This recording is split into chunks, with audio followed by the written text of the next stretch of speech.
Jamboree is a gathering of scouts, normally on a camp for all over the world. In 2015, the 23rd World Scout Jamboree was held, and that was in Yamaguchi in Japan. And there were 38,000 scouts from over 150 different countries and territories, creating an area where we could exchange cultures and create a larger understanding of people from all over the world. When I found out I would be going to Japan to attend the World Scout Jamboree, pretty quickly on, fundraising began. But alongside that, we've had many training camps or activity days in which we've met up as a unit, and that has really helped training and preparing for when we were in Japan.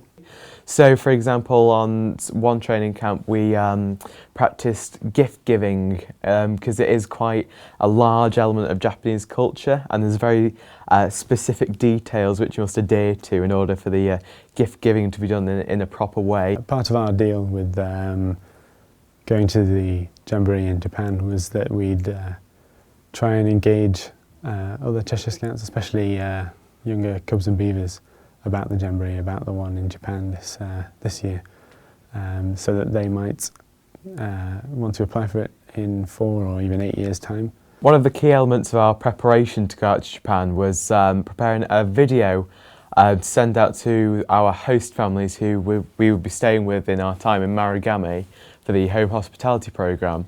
And so this video really was just to kind of introduce ourselves as a unit, talk the families through what we'd been through already along our Jamboree experience, and just to sum up the idea of the Jamboree and give a personal perspective of what we'd experienced so far. On the plane then, it was just fantastic. We flew with Lufthansa. Everything was going fantastically. We were all very relaxed, and everybody wanted to, chill out and enjoy the flight. Everybody was very kind to us. Everybody wanted to chat to us, ask us where we were going. Lots of Japanese people knew about the Jamboree, and they were all very excited as well. So it was a very good atmosphere on the plane. The aeroplane food was like so Japanese and so better than normal aeroplane food. It was great. There was noodles and sauces, so that I didn't know what to put on what. I slept for quite a bit, watched a few films, and just generally built myself up for the next 3 weeks. We flew with Lufthansa from Manchester Airport to Frankfurt, and then Frankfurt to Osaka, and then we had about a 4-hour coach drive to Marugame, which is where we were staying for Ho-Ho. Home hospitality is like a cultural exchange between scouts from the UK and scouts from Japan, where we went into their homes and we lived with them for a few days, experienced what it was like to live in Japan. Home hospitality was in Marugame, which is a city in Kagawa, which is on the island of Shikoku, 650 miles southwest of Tokyo. And what struck me immediately was just how hospitable the Japanese people were. It was amazing how we were immediately welcomed into their homes, and it was really incredible how soon we'd get to learn about the Japanese culture. I was staying with another boy called Adam, so that was quite useful in a way, because obviously it's a very intense experience to get to know Japanese culture. You've really been pushed in the deep end, so it was nice to have someone there to kind of help you along and to share the experience with. So for our home hospitality hosts, we took some gifts, like some tea and biscuits, like typical English things. I gave them chocolate and sweets and biscuits. I made a book about myself to help talk to them about my life in England. I brought things like I wrapped a mug in lots of bubble wrap and gave that to them from my town, and a tea towel as well. I was with a family in Moriyama, which was by the edge of Lake Biwa. When we got there, we went to a temple, and there was a big reception for us. We were given traditional Japanese sweets, and they told us a bit about the area. They did a drumming performance, like Japanese drumming, where they had these huge drums and they'd all jump around and hit them, and one girl was doing cartwheels, and then they let us have a go.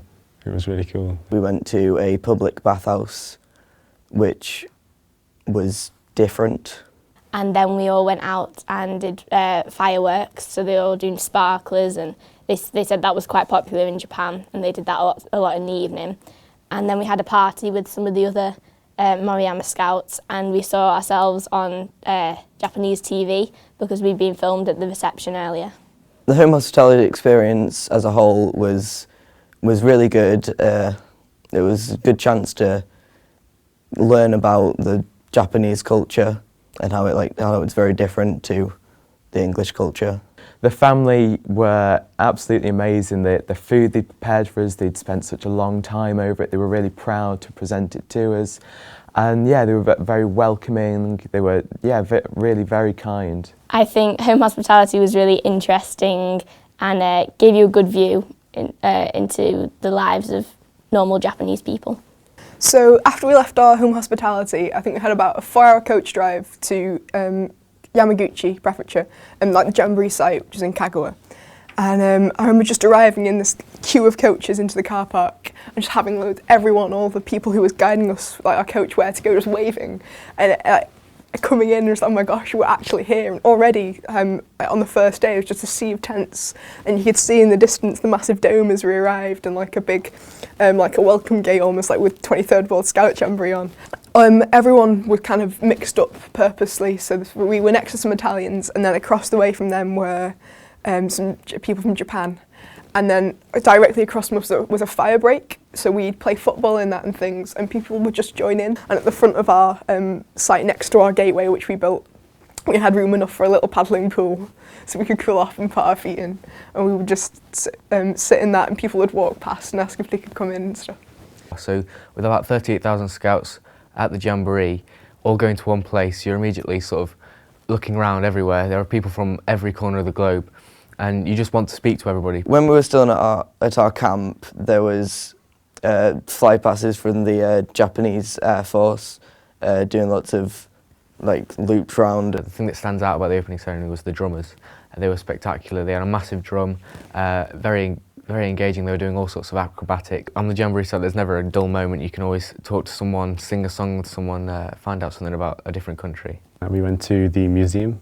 We had a look around the museum. It was jam-packed full of scouts moving through it, but that was quite heavy to see. They had a lot of artefacts there from 1945. The Hiroshima bomb is something that everybody learns about it at school. It's very important, and but now having been to the Peace Memorial and looked around and been through the museum, it's a different story. It's a lot more real. We didn't really know what to expect to go to Hiroshima. We knew it was going to be eye-opening and fantastic experience, but we didn't really know what to expect when we were there. We visited the dome where the bomb exploded over. It's the only building in Hiroshima that has been untouched since. So it stands out like a sore thumb, but it says quite a lot. We also went to the Children's Peace Memorial, which is dedicated to a young Japanese girl who developed leukemia after the bomb dropped due to the radiation.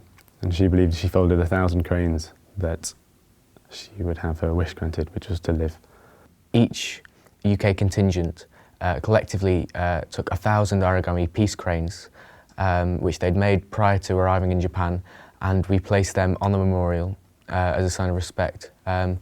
And to honour their tradition and her story and her life. Almost every country represented at the Jamboree had its own little base where it would demonstrate a particular feature of that country's culture. So for example, I visited a Japanese base in which we made traditional Japanese clogs. Yeah, I think my favourite bases on the culture programme was a base run by the Slovenian contingent, in which they were making these little musical instruments. One of the more popular ones among our unit was the Hungarians were demonstrating a particular whipping technique which was local to their country. The Americans were demonstrating a kind of cowboy race, if you like, so they had inflatable horses which we had to pretend to ride and do a bit of a relay as a team. For community, we went to a town called Mine, and they had a big opening ceremony for us all when we got there, with traditional Japanese drumming and a school band and a martial arts demonstration, all by the kids of the area. And after that, we all got taken into the main hall. We were addressed by the head teacher, and then we all took part in a small dance that we were taught by the dance teacher there. We went to a local zoo which began with people from a local dance school giving us a demonstration of like traditional dance using clappers. So they showed us how they did it first, and then we had to join in. It was really just nice to see that it wasn't like a scripted activity, but to see it come together. And the way the whole community was there, so like people from all walks of life, you could tell, all doing the similar thing, and it made me want to do something similar to that. So part of the cultural exchange day was to experience the food culture of other nations. So in our unit we'd be on a rota, so some patrols would be preparing typical English food, whilst others would go off and sample food from other countries.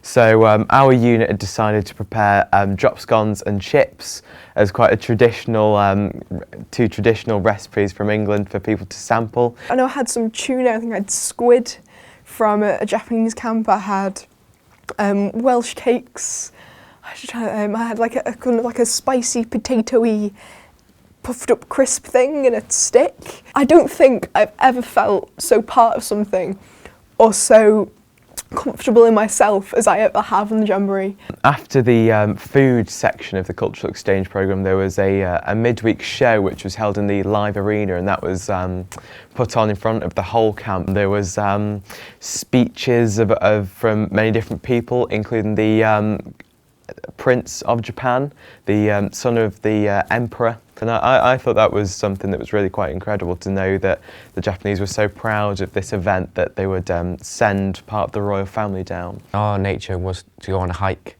up Mount Fuji, which is Japan's smallest mountain. We turned a corner and then there was this field, and in the middle of the field, essentially in the middle of the field, was this slightly crooked vending machine. Vending machines are everywhere in Japan, literally everywhere. And it was still working, and we all got a drink from there. After about 2 or 3 hours walking, we were all quite tired. We took a little bit of a break, and then we found this big slide on the top of the hill, which was really good fun. We just slid down it. Yeah, as we were walking around, we found quite a lot of wildlife that is very different to that you find in the UK. On the water activity day, we left quite early in the morning because we had to go off-site to a nearby beach. It was really pretty when we got there. We had 4 activities. We had racing in the sand, which was quite hard because it was so hot it all burnt your feet underneath. And dodgebee, which was like dodgeball but with frisbees, and volleyball, which we were just all awful at, and then swimming. On our water day, we went to the harbour in Yamaguchi, and we boarded a Japanese defence ship, a transport ship. And after that, we went to the beach next to the dome. Tide was out, so when we got into the water, we found it was very, very muddy rather than sandy, but didn't stop us having a good time. That was quite fun. It was getting quite dark as well, and so after we went to the beach, we went back up to the like a tsunami refuge point, which is a little hill on the side, and from there we sort of sat around, watched the sun go down. In Tokyo, there's known to be like a computer electronics district, and so I wasn't surprised to see science on the programme. I was just intrigued to see what it would be, and whether it would be like science as I know it, or like really electronic-y.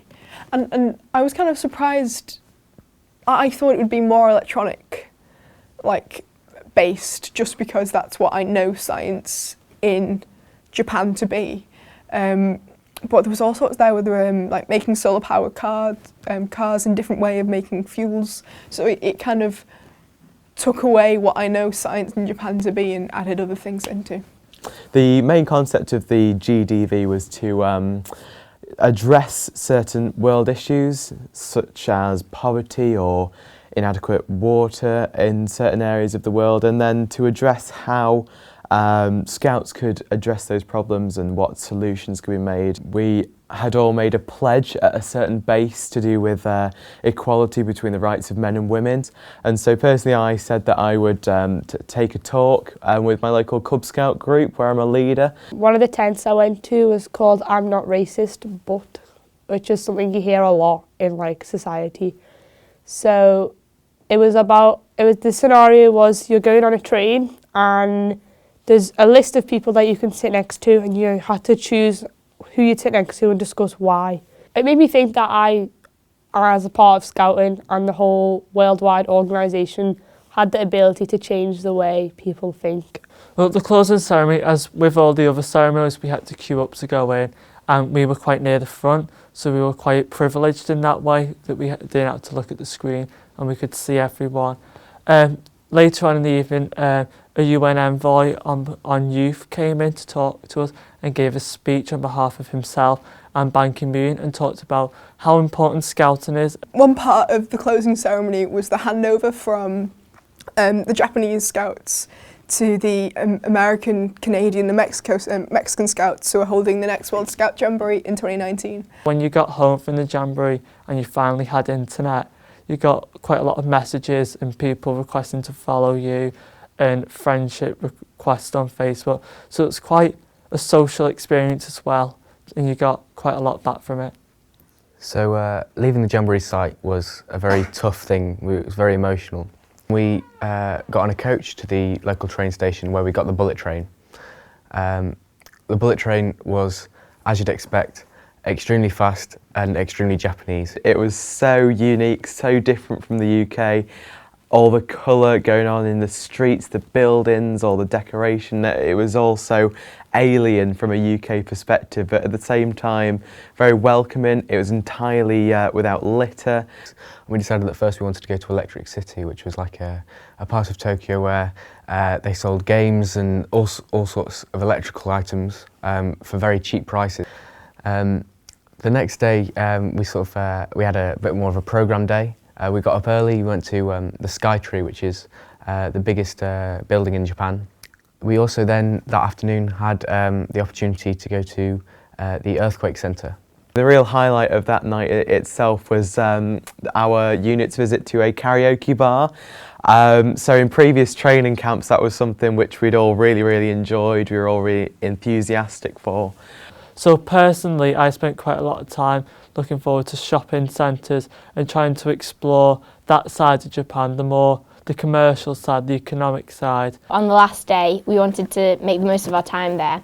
So a group of us got up a lot earlier, about 4 o'clock, to leave and go to a fish market. It was weird to go there because it was at that time in the morning, because that was when all the fish had arrived in from the sea. All the fish there was still mostly live or had just been killed but was like still moving and things, and they were cutting up like whole tunas, and people were really surprised because they didn't realise how big tuna fish was. We went to a place called Joyopolis, which is indoor theme park. There's hundreds of arcade games, photo booths and roller coasters. The journey back itself was it was one of reflection. We were able really to think about all the experiences we'd had, like looking out the plane window over Japan. You just get a sense for how incredible the place was and how lucky we were to be there. The 23rd World Scout Jamboree, I can honestly say, was one of the best 3 weeks of my life. The whole 3 weeks was quite a euphoric time. It was really quite strange in a way to see that such a relatively short space of time could be filled with so much action and meeting so many different people. It was the most enjoyable thing that's happened in my 16 years of life. Like, you got to do so much in such a short space of time. That's how. And there was not one point of the week on the Jamboree site that you weren't enjoying yourself. The experience I had, it completely exceeds the work that I put in before it. The work, the fundraising and everything was hard, but I think the experience completely outweighs that. So, but when you come back, you get a sense of like you're reminded that you're part of a huge family of scouting. I am looking forward to like going back to Beavers and teaching them about them and showing them all the stuff that I brought home. And I think it's given me a new lease of life to go and do more scouty stuff. When we had to say goodbye, I cried my eyes out. I didn't want to go. The friendship and the bond and the experiences we've shared together was something that I couldn't contemplate when I first applied. And the gradual process of, say, cooking in patrols, putting up our tents together, knowing how to best out our campsite and doing like little activities together, say learning about Japanese culture.